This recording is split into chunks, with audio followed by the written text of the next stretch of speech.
If you only had 2 or 3 hours in a day to get as much as possible done, to make it as efficient as possible, which 2 or 3 hours would you choose? Where in your day would you choose them?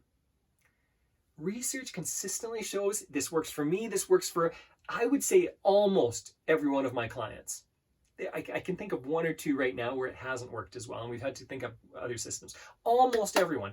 The morning, before lunch, from the time you get up until lunchtime, about noon, usually even a little bit earlier, about 11, is your best thinking time. It is your most efficient time. It's where our brains have the highest amounts of fuel. Our brains end up being pigs for fuel. They burn up fuel very fast, which is why there's so much of a letdown after lunch. When I'm speaking at an event or at a seminar, I always ask people, book me in before lunch. Don't book me in after lunch, because I know if I'm booked in after lunch, people are lost. They've eaten food, their minds are gone, they're not paying attention. They're often falling asleep or whatever, just because that's where we're at.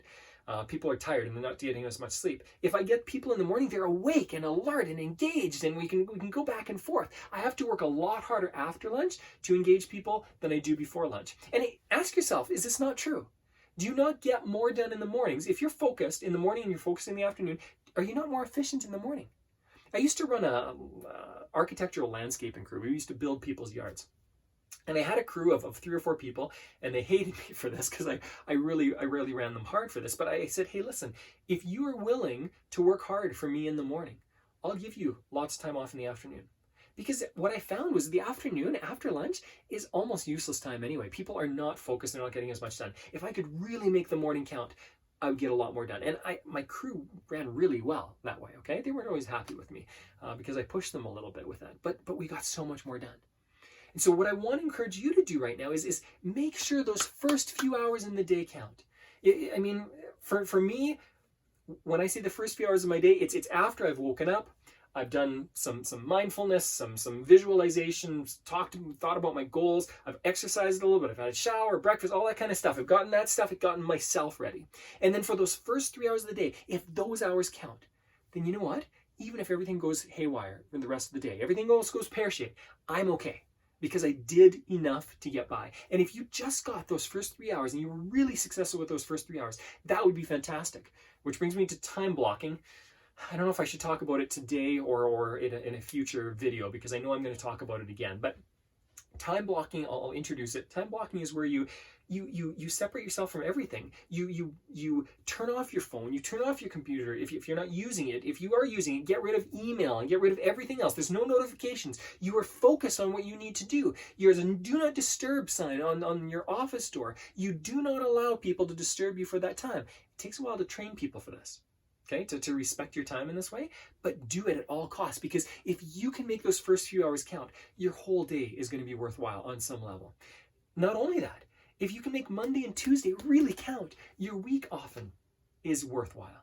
If you can make the first couple of weeks of the month, if you get a ton done in those 2 weeks, you are going to get far more done than the average entrepreneur. The average entrepreneur, again, spends a lot of time researching in Facebook and other social media and wasting most of their time. That is one, again, reason why some people get so much done and some people don't.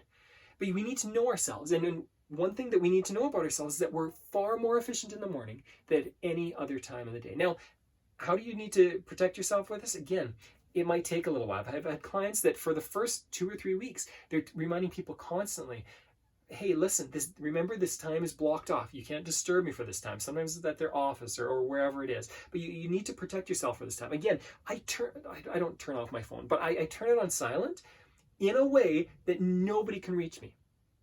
Nobody can reach. There's only one person can reach me. My wife. We have a special way of her connecting with me if there's an emergency. That's the only way. And other than that, I am focused on what I need to do, especially in the morning. Make the mornings count. So here's the action step for today. What can you do to prepare for the morning? And again, I'm going to talk about this a little bit later, so I'm not going to give everything away. But ask yourself, start preparing yourself. What can I do to get ready in the morning? What can I do in the evening so that my mornings work better? Does it work better to have a clean office space? Well, then do that. Do what you need to make sure that your mornings are good, so that you're getting the work done that you need to do, so that you're growing your own business, okay? And this works in many, many, many areas of your life. If you are working to become a professional athlete, make sure the mornings count. Make sure the mornings count. This is where our minds are most active. Do our thinking during those times. And we are always going to be paid more for thinking than for doing meaningless tasks. Again, email versus what is the next product that I can offer people that will bring a ton more value. That kind of thinking is going to bring me far more money than answering emails all day or making sure that I'm notified every single time an email comes in or a text comes in. Take your day for yourself. So much of the time we think business is all about serving other people, so we need to serve them on their timeline. That is a sure recipe for failure, because other people will not respect your time. There will be some, most will not. And if that's the case, then the problem is yours.